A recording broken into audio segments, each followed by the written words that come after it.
Bismillahirrahmanirrahim. Assalamualaikum warahmatullahi wabarakatuh. Baik, pada pertemuan kali ini kita akan membahas huruf tambahan dalam imla yang biasanya tidak dibaca tapi wajib kita tulis.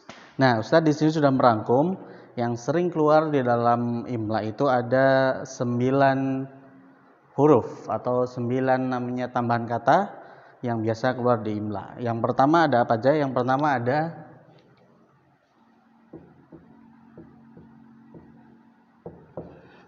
yang pertama itu ada ila. Nah, kenapa? Nanti kalau ada kata ila, ya, setelah kata ila ini bertemu dengan kata alif lam qamariyah atau alif lam syamsiyah, maka ya-nya tidak akan terbaca tapi wajib ditulis. Contohnya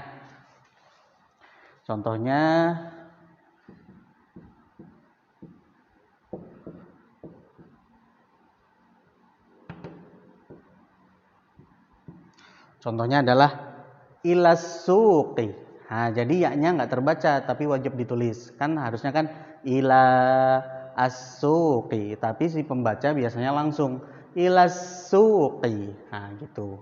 Tapi ada juga pembaca yang membacakan tanpa alif lam. Biasanya dia membacanya menjadi ila suqin. Ila suqin. Nah, tapi kalau bertemu dengan atau setelah kata ila ini adalah kata dengan alif lam syamsiyah atau alif lam qamariyah, maka ya-nya tidak akan terbaca langsung ilas suqi. Nah, tapi kalian wajib untuk menulisnya gitu. Selanjutnya yang kedua ada ala. Jadi kalau ila biasanya kalau di depannya ada kata dengan sambungan alif lam, biasanya ya-nya ini enggak terbaca menjadi ilas suqi. Namun jika ada kata ila, setelahnya itu tidak ada kata dengan sambungan alif lam, biasanya la-nya dibaca panjang menjadi ila suqin, ya. Namun kalau ada alif lamnya dibaca pendek, ilas suqi. Ya, paham tuh antum? Baik, kalimat selanjutnya adalah ala.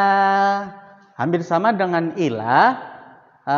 Jadi ala itu kalau seandainya ada kata ala dan terus ada kata dengan tambahan alif lam, alal maktabi, maka ya-nya tidak akan terbaca namun wajib ditulis. Jadi langsung bacanya alal maktabi. Nah, namun jika kata setelah ala itu tidak ada alif lam, maka la-nya akan terdengar panjang menjadi ala maktabin.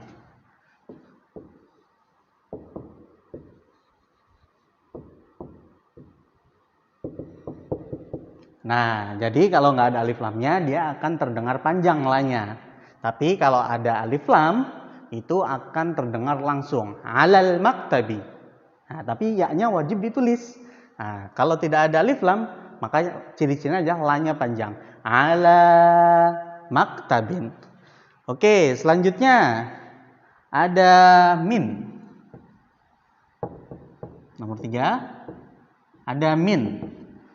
Nah, min ini kalau dia bertemu dengan huruf atau kata yang tidak ada alifnya, maka min tetap ditulis min, ya. Contohnya adalah min ba'idin. Nah, sekarang gimana nih Ustaz? Jika ada min tapi huruf setelahnya ada tambahan alif lam, mau alif lam syamsiyah atau alif lam qamariyah, maka yang tadinya sukun ini, yang tadinya minnya itu sukun, maka akan kita ganti menjadi fathah, menjadi minal ba'idi. Nah, jadi kalau huruf setelah min itu ada alif lam mau syamsiyah atau alif lam qamariyah, maka menjadi yang tadinya sukun dia akan berubah menjadi fathah dengan syarat setelah min ini ada alif lam syamsiah atau alif lam qamariyah. Yang tadinya min ba'idin menjadi minal ba'idi. Baik. Selanjutnya yang kelima ada, yang keempat maksud saya, ada an. Oke, yang kelima ada an. An itu hampir sama kasusnya dengan min. Jadi kalau ada kata an, terus kata selanjutnya tanpa ada tambahan alif lam, maka an ini tetap ditulis seperti biasa. Contohnya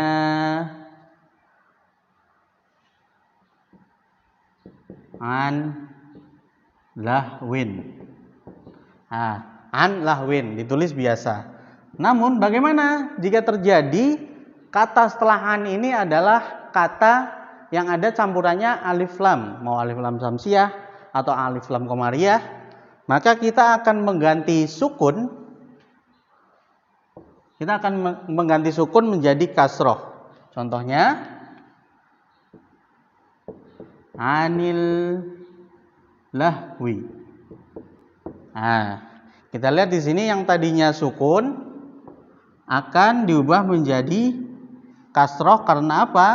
Karena kata selahan itu ada campuran alif lam, mau lam alif lam syamsiah atau alif lam qamariyah. Baik, selanjutnya yang kelima. Yang kelima ada apa? Ada fi. Oke, fi. Fi sama kasusnya itu dengan ila dan ala. Jadi fi panjang ya. Fi. Jadi kalau ada fi bertemu atau setelah fi ini ada kata yang bercampur alif dan lam, maka biasanya si pembaca akan membacakan langsung tanpa di situ ada ya sukunya. Contoh adalah fil fasli.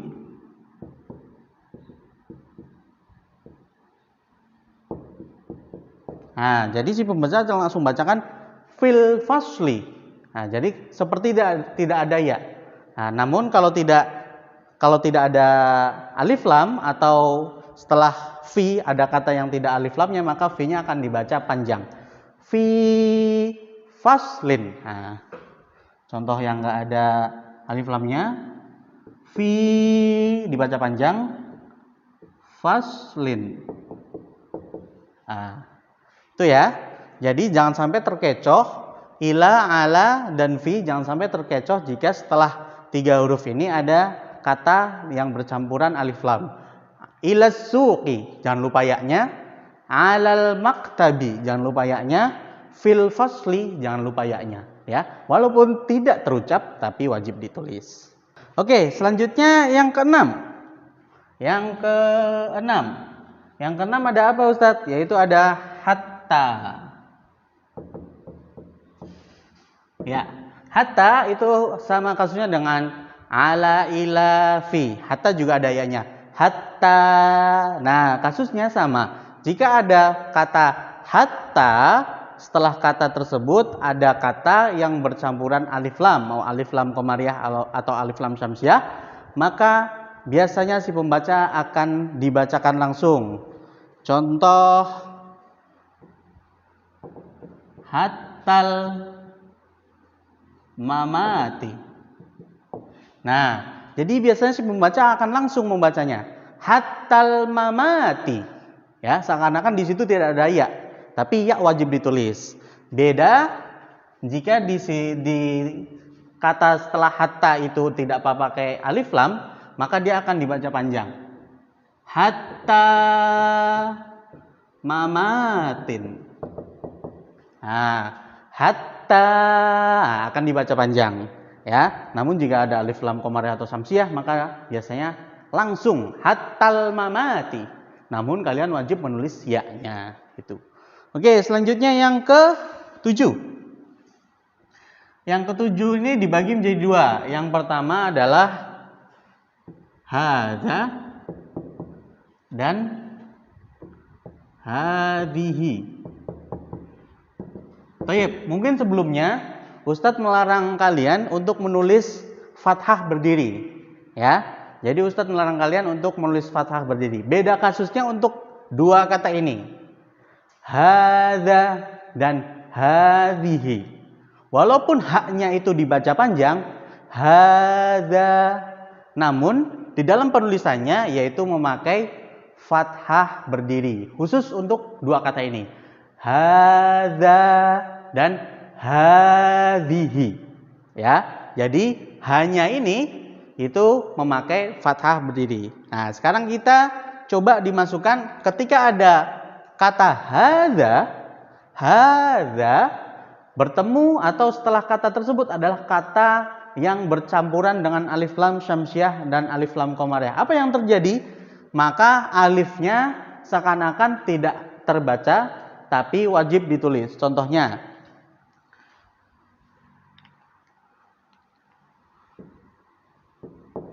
hadzal kitabu. Nah, hadzal kitabu, ya. Jadi yang tadinya hadza panjang, dzanya panjang, karena setelahnya ada kata yang bercampuran alif lam, maka seakan-akan alifnya ini panjang yang dza ini tidak terbaca namun wajib ditulis. Hadzal kitabu, ya. Tapi harus ditulis alifnya di situ. Beda ceritanya ketika tidak huruf setelahnya tidak ada alif lam qamariyah atau alif lam syamsiah, maka akan dibaca panjang. Hadza kitabun. Nah, akan dibaca panjang semuanya. Hadza kitabun. Nah, gitu. Oke, yang selanjutnya sama dengan hadhihi. Kalau hadhihi mungkin tidak ada yang dihapus ya. Cuman bacanya atau penulisannya seperti ini. Contohnya hadhil kurrasatu. Nah, ini contoh yang setelah hadhihi ada kata yang bercampur dengan alif lam syamsiah atau alif lam qamariyah. Contoh yang tidak kata setelah hadhihi itu tidak ada alif lam syamsiah dan alif lam qamariyah. Hadhihi kurrasatun. Nah, gitu. Ya, jangan lupa poinnya yang pertama adalah fathah H panjang tapi memakai fathah berdiri. Terus ketika za panjang ini bertemu dengan alif lam, maka tetap ditulis alifnya tapi pembacanya pendek. Hadzal kitab. Tapi harus tetap ditulis alif setelah za gitu. Oke, yang terakhir, yang sebelum terakhir ya. Nomor 8. Nomor 8 ini jarang-jarang keluar ya, tapi untuk jaga-jaga. Ya. Illa. Nah, ada kata illa. Nah, ini kan illa. Nah, illa. Di sini ada alif terakhir. Jadi setelah hamzah, lam ada alif. Mat ya. Bagaimana? Jadi ketika ada tulisan illa, setelah kata illa ada kata yang bercampuran dengan alif lam syamsiah atau alif lam qamariyah, maka illanya itu langsung masuk ke alif lam syamsiah atau alif lam qamariyah. Contohnya adalah illal qalila. Nah, ya, jadi seakan-akan lanya itu nggak panjang. Illal qalila. Illal qalila. Nah, illal qalila langsung. Namun kalian wajib menulis alif di sini. Tuh.